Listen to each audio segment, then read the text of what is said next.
पद्मिनी विद्या के अधीन रहने वाली 8 निधियों का वर्णन।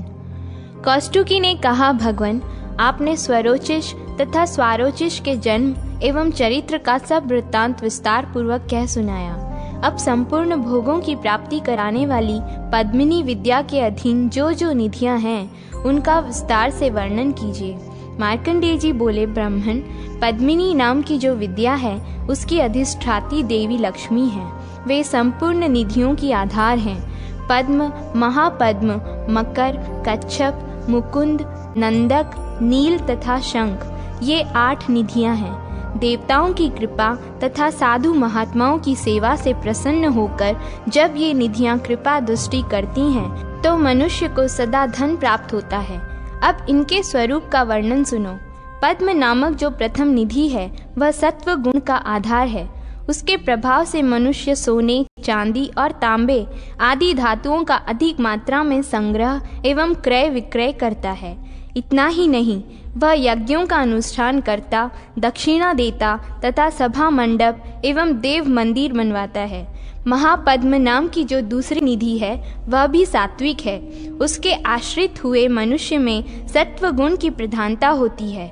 वह पद्म राग आदि मणि, मोती और मूंगा आदि का संग्रह एवं क्रय विक्रय करता है। योगी पुरुषों को दान देता और उनके लिए आश्रम बनवाता है तथा स्वयं भी उन्हीं के स्वभाव का हो जाता है।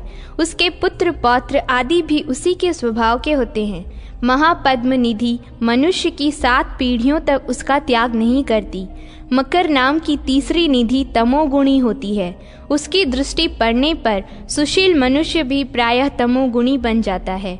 वह बाण, खंग, रिष्टि, धनुष, ढाल तथा दंशन करने वाली वस्तुओं का संग्रह करता है। राजाओं के साथ मैत्री जोड़ता, शौर्य से जीविका चलाने वाले क्षत्रियों तथा उनके प्रेमियों को धन देता है। अस्त्र शस्त्रों के सिवा और किसी वस्तु के क्रय विक्रय में उसका मन नहीं लगता। यह निधि एक ही मनुष्य तक सीमित रहती है, उसके पुत्रों का साथ नहीं देती।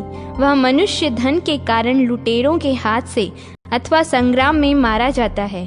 कच्छप नाम की जो निधि है उसकी दृष्टि पड़ने पर भी मनुष्यों में तमोगुण की प्रधानता होती है, क्योंकि वह भी तामसी निधि है।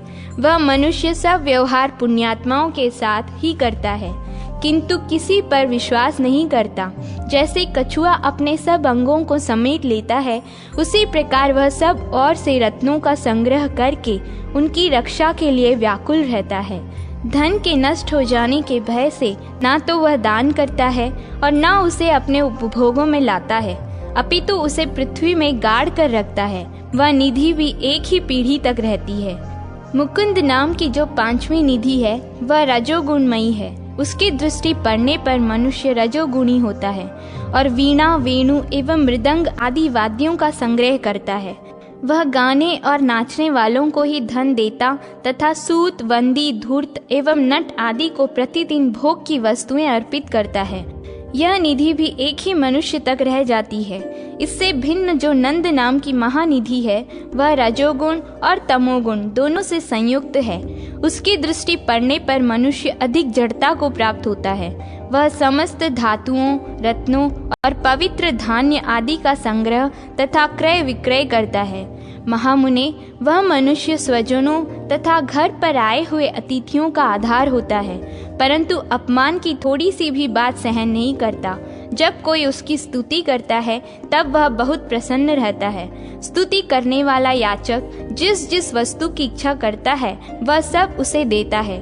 उसका स्वभाव कोमल बन जाता है। उसके बहुत सी स्त्रियां होती है जो संतानवती और अत्यंत सुंदरी होती हैं। नंद नामक निधि 8 भाग से बढ़ते बढ़ते 7 पीढ़ी तक मनुष्य का साथ देती है। वह सब पुरुषों को दीर्घायु बनाती और दूर से आए हुए बंधु बांधवों का भरण पोषण करती है। परलोक के प्रति उसके हृदय में आदर नहीं होता। इस निधि को पाया हुआ पुरुष सहवासियों पर स्नेह नहीं रखता, पहले के मित्रों से उदासीन हो जाता और दूसरों से प्रेम करता है। इसी प्रकार जो महानिधि सत्वगुण और रजोगुण दोनों को साथ साथ धारण करती है उसका नाम नील है। उसके संपर्क में आने वाला पुरुष भी सत्व गुण एवं रजोगुण से युक्त होता है।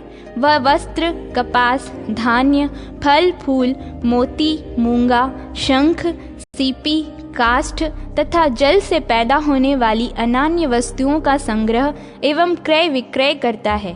वह मनुष्य तालाब और बावली बनवाता, बगीचे लगाता, नदियों पर पुल बंधवाता तथा अच्छे अच्छे वृक्षों को रोपता है। चंदन और फूल आदि भोगों का उपभोग करके ख्याति लाभ करता है। यह नील निधि 3 पीढ़ियों तक चलती है। शंख नाम की जो 8वीं निधि है वह रजोगुण और तमोगुण से युक्त होती है तथा अपने स्वामी को भी ऐसे ही गुणों से युक्त बना देती है। ब्राह्मण, यह निधि एक ही पुरुष तक सीमित रहती है, दूसरे को नहीं मिलती। क्रौष्टुके, जिसके पास शंख नामक निधि होती है, उसके स्वरूप का वर्णन सुनो। वह अपने कमाए हुए अन्न और वस्त्र का अकेला ही उपभोग करता है। उसके कुटुंबी लोग खराब अन्न खाते हैं, उन्हें पहनने को अच्छे वस्त्र नहीं मिलते। शंख निधि से युक्त मनुष्य सदा अपना ही पेट पालने में लगा रहता है। मित्र, भार्या, भ्राता, पुत्र तथा वधू आदि को कुछ भी नहीं देता। इस प्रकार ये निधियां मनुष्यों के अर्थ की अधिष्ठात्री देवी कहलाती हैं। जिस निधि का जैसा स्वभाव बतलाया गया है, उसकी दृष्टि पड़ने पर मनुष्य वैसे ही स्वभाव का हो जाता है। पद्मिनी नाम की विद्या इन सब निधियों की स्वामिनी है। यह साक्षात लक्ष्मी जी का स्वरूप है।